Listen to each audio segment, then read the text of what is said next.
And now, Action News Now Storm Tracker weather. Coverage you can count on. And there's a look at the smoky skies in Plumas County, where the Dixie Fire is creeping closer to the community of Westwood. Meteorologist Patrick Wright is tracking conditions out there. Patrick, we know the winds are kicking up. What are we seeing right around Lake Almanor?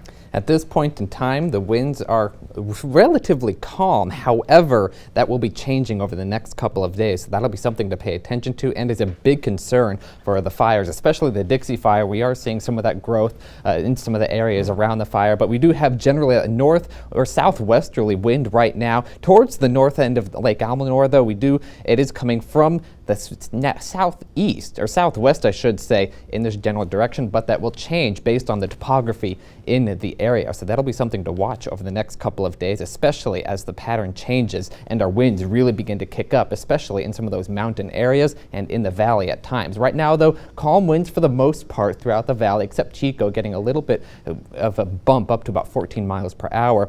But we do have a change coming in our way. But the air quality, once this loads, we do see the worst air quality concentrated right around the Redding area. We're getting into the very unhealthy range, but otherwise we do see the very unhealthy ranges across most of the mountains, but Chico remaining so far in the unhealthy range at this point in time. Temperatures, though, getting into the century mark, 100 in Redding, 101 in Red Bluff, 99 in Chico, but a pattern is changing and our temperatures will drop, but our fire danger will increase over the next couple of days because the winds will be increasing, especially when we get it squeezed in between a lot of those mountains and the passes and everything in our area, which will bring some fire danger with it. We have a red flag warning in effect for Modoc County until about 10 p.m. this evening. Then that one gets reinstated for 2 p.m. until 10 p.m. tomorrow. We have another red flag warning in effect for Trinity County tomorrow from 1 p.m. to 3 a.m. Wednesday. And then we have a fire weather watch in effect for most of the valley and the foothills going into effect tomorrow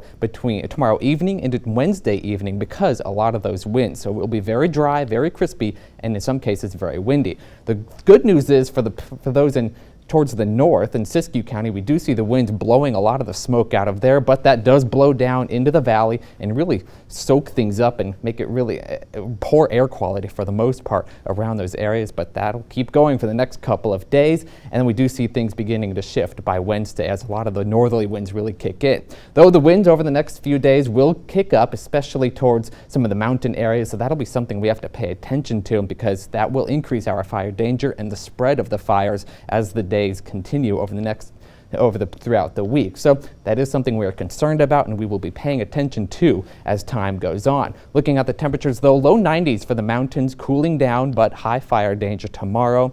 Looking at the Sierra Cascades, 81 in Chester and 77 in Mineral, but we do see some cooling trend for the next couple of days. So this will be a nice relief, but again, the fire danger will remain high because of those winds to get the cool air in here. 80s though on the ridge and 70 degrees though for tonight up in Redding. 96 though for the high, a far cry from what we were yesterday in the mid-110s. So 70 degrees for this evening in Chico, 94 for the high tomorrow. The 7-day forecast, we do see the change of breezy conditions coming up in the next Tuesday into Wednesday, but then we cool our temperatures off for the next few days, so good sleeping weather overnight. But again, to get to the cool weather, we have to bring in the breezy conditions, which will increase our fire danger. So it's a trade-off for the most part, but all in all, cooling off slightly. But again, we'll have to watch from those fires as we head into the day on Tuesday and Wednesday.